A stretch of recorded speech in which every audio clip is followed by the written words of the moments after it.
of the world, now I'm living. And the good just gets better, keeps on giving. Not even close to the end, it's just beginning. Life is getting lighter while the days are getting brighter, yeah. Hey, it's Ann Perry, and thank you so much for joining me today. Today we're going to be talking about a topic that was inspired by a couple of my clients that I spoke to earlier this week. Curtis Fry, shout out to you. Thank you for this inspiration. We were talking today about a challenge that Curtis is going through, and in fact, his challenge we recognize is really his greatest gift. When we're able to look at the challenges in our lives in a more positive way, we can see that the challenges are here to teach us something. And sometimes when we feel really stuck in our challenge, we just can't see the light at the end of the tunnel.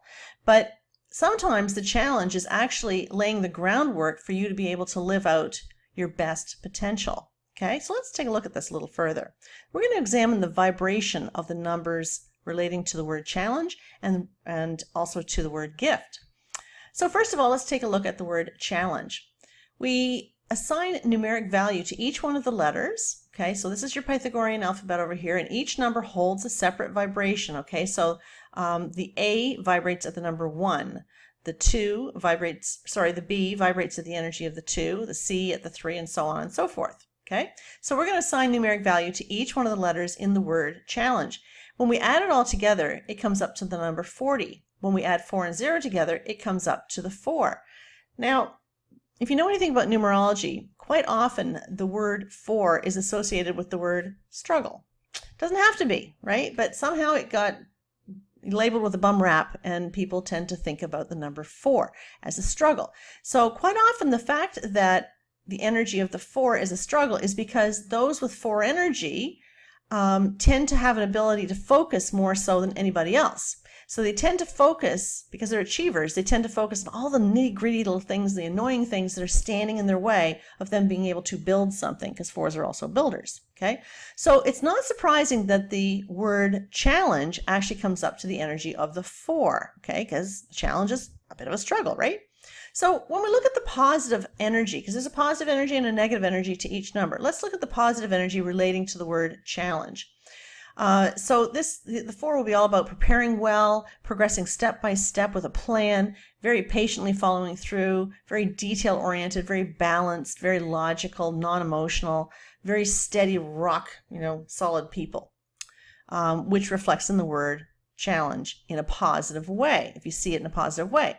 If, however, you see the word challenge in a negative aspect, this is the energy of wanting it all now, skipping the steps, taking a little bit of a lazy approach, taking shortcuts, very ambitious but very impatient at the same time, kind of confused about their direction, lack stability and follow through. So wouldn't you think that those are all kind of challenges, right? But what I found really interesting is when we take this a step further, when we look at just the vowels in the word challenge, A plus E equals, the A is the 1, the E is a 5, and another 5 adds to an 11, the master number 11, okay? So if we can adopt the philosophy that the challenge is here to teach us something, it goes hand in hand that the heart's desire number of the word challenge would be an 11, because the 11 is the inspired messenger, okay? Illumination, all about enlightenment, seeing things from a different perspective. Listen, you know what? It's so funny because I just grasped this concept today on my walk. I was out there and I was crunching the numbers around words, as I often do. It's no fun to be in my head sometimes, but I do go there, and I do really find words very fascinating. And in this particular case, it seems that so many clients have been coming to me with challenges, and I have been really helping them to see that their challenge is actually their greatest gift. So in the case of my friend here, Curtis's job isn't exactly where he wants it to be. He's not exactly happy in what he's doing. However, he can see that doing the job that he's doing is laying the foundational groundwork to help him to morph into somebody entirely different and into something more in keeping with what he wants to do. So instead of seeing it as a begrudgingly every day getting up and being unhappy with his job, he's seeing it now as, wow, this challenge is actually my gift because it's helping me to see this is not what I want to do for the rest of my life. I would prefer to do this, okay? So that's pretty neat when that can happen. So let's take a look at the word gift. This is really fascinating too. So when we add all of the letters together for gift, it comes up to the energy of the 6, okay? Because 7 plus 9 is 16, plus 6 is 22,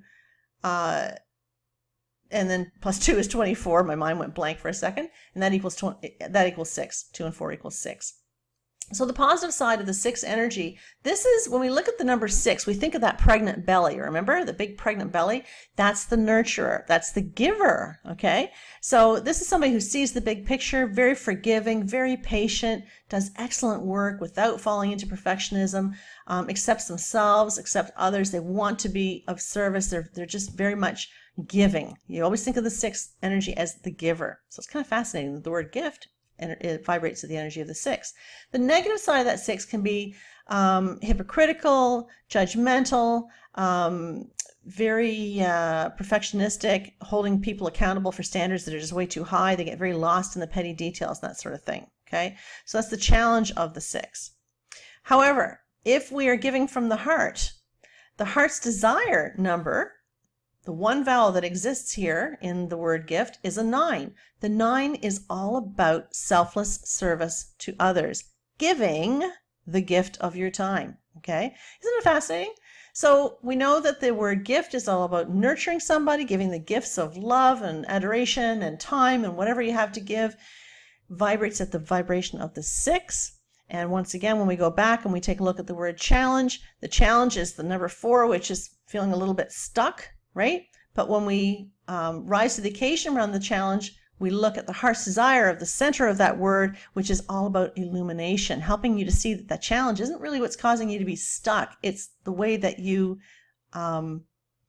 approach it, right? It's how you focus on things. So if you focus on things being a challenge, guess what? It's going to get to be a bigger challenge, because anything you give your energy, attention, and focus to is going to get bigger.